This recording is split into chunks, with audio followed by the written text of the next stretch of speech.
Ang munting sari-sari store na ito sa Bacolor, Pampanga ang pinagkakaabalahan ni Nelly Malyari. Simula nang magpandemya, tanging ang kakarampot na kita sa tindahan ang kanilang ginagamit upang mairaos ang kanilang gastusin.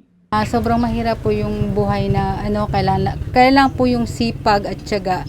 Kaya naman malaking menus na raw ang community pantry sa harap ng Ricardo P. Rodriguez Hospital kung saan nabibigyan sila ng pang-ulam. Kasi po sa sobrang hirap ng buhay yung dinadanas natin ngayon, kaya yung pag may nabalitaan po na nagbibigay ng tulong, talagang kahit po mainit yung sikat ng araw, pumupunta po sila para mabigyan po ng tulong.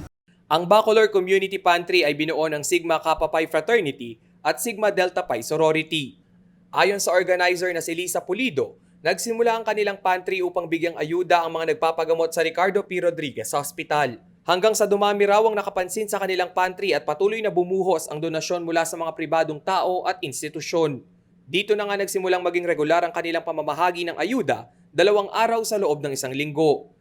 Ang Miyerkules ay laan para sa mga kapamilya ng mga nagpapagamot sa ospital at Sabado ay para sa mga residente ng Bacolor maging ang mga karatig munisipalidad.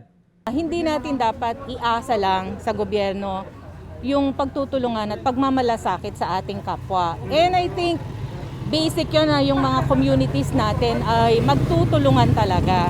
Para sa ganun, walang naiiwanan, walang napapabayaan. Hirit ng isang volunteer ng Bacolor Community Pantry, walang Pilipinong magugutom kung paghahati-hatian ng kakayanan ng bawat isa. Ang sama-samang pag-ahon sa hirap ng buhay ang siyaumanong totoong diwa ng bayanihan. Kami rin po nahihirapan din sa buhay, pero mas pinipili namin makatulong sa kapwa namin. As of May 8, 2021, umabot na sa 1,800 na pamilya ang natulungan ng nasabing pantry. Iba't iba man ang bersyon ng community pantry sa buong Pampanga, pare-pareho naman ang layunin nitong punan ang kumakalam na tiyan ng ating mga kabalin. Samantala, nauna ng hinikayat ni Interior Secretary Eduardo Año ang mga community pantry organizer na makipag-ugnayan sa mga lokal na pamahalaan upang makapagbigay sila ng tulong sa pagpapatupad ng health at safety protocols. Rainiel Pawid, CLTV News.